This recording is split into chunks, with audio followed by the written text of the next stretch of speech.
देखो आमर पारादीपर परिया मार्केट गोटे सबुठ इसेनसीआल जगह जोटि हठात निया लगे आम 112 कंट्रोल रूम खबर पाई मुझे प्रथम प्रोसीड करी जो प्रोसीड बाटर आसा समय भी एडीएम सार सहित कंटाक्ट करी अदर आमर जो फायर स्टेशन मान अच्छे भी कंटाक्ट कर उपरस्थ अफसर मानक भी कंटाक्ट कर हठात आसी पहुँची देखला बेलू मिनिमम 50 पाखापाखि जोटा कि आमर टेम्पोरारी सेट टाइप परिया दुकान से सब निया लगी बहु भीषण जोर जलुची एवं पारादीप पोर्ट हठात जेहेतु पाख बाटर आम जन देलु सी पहुँचिक निया लिभा कम आरंभ करते आम पहुँचिक कम आरंभ कलु तापर आम पोर्ट इफको मित्तल ए सब स्थान गाड़ी आसी हठात पहुँचिक भी कम कर एडीएम सार भी से तत्पर होकर भी जनई जहाँ हूँ आमर जेकोसी निया लगिले जेहेतु दुकान गुड़ा पाखापाखि परिया दुकान गुड़ा पाखापाखि रही तो व्यापारटा संभावना तेणु चाहू आम समस्त लगी निया को संपूर्ण रूपे बर्तमान लिभा सारे तले जो पड़ता निया को धूआं उठुची जो टिके टिके रही से बर्तमान पानी मरा हो निया बर्तमान अंडर कंट्रोल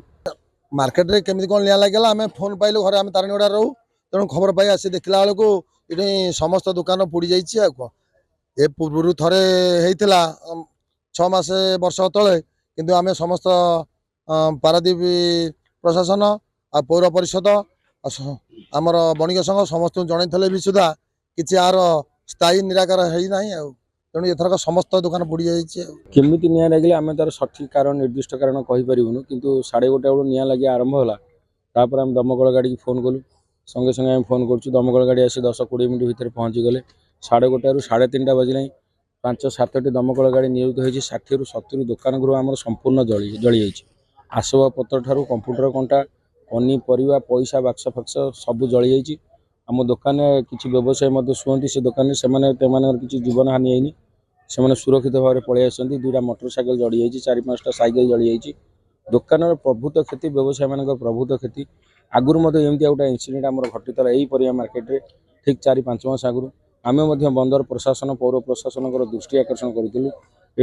आम दाबी करूँ आमको भेंडिंग जोन कराई दिए पाल बाउंश घर है निया को बाई निया लगिना मैंने पवन जुआड़े निया तार माड़ी चलला निया कहार आयत ना कारण तो एपर्तन जना पड़ी ना तेबे आमर ये जो परिया मार्केट आप देखुं यह पारादीप बंदर सर्वबृहत एवं समस्त द्वारा एठारे कारोबार होता मुख्य परिया बजार एठारे पाखापाखि 150 पाखापाखि व्यवसायी सेमानकर अस्थायी व्यवसाय गृह जहाँकि मुख्यतः सुखिला काठ बाउंश तथा पॉलिथिन नहीं सेमानकर व्यवसाय करथांती एवं रात्रि 11टा घटिया समय साधारण दुकान बंद कर से जेझा जेझा बासस्थल को जाइथांती एवं किसी व्यवसायी एठारे रात्रि यापन करथांती काली रात्र 2 घटिया समय हठात क्यों कारण अग्निकांड घटी ये भयावह अग्निकांड घटी संपूर्ण 60 ରୁ 70टी दुकान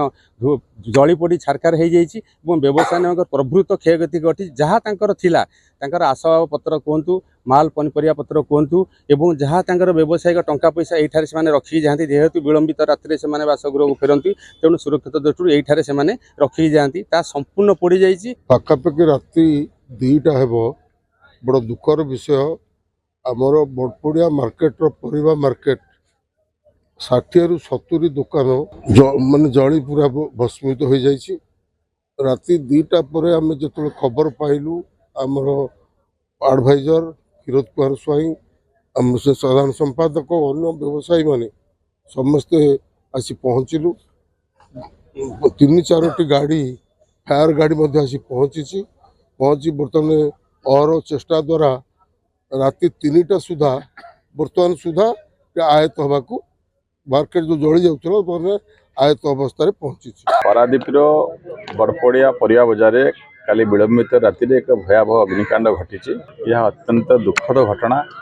कारण ए 50 ରୁ ऊर्ध्व परिया व्यवसायी मानकर सबू समग्र जिनिस पड़ जाए परिवार सह निज आशापत्र चलन जिनस एवं गाड़ी घोड़ा समस्त जिनिस ध्वंस हो जाए।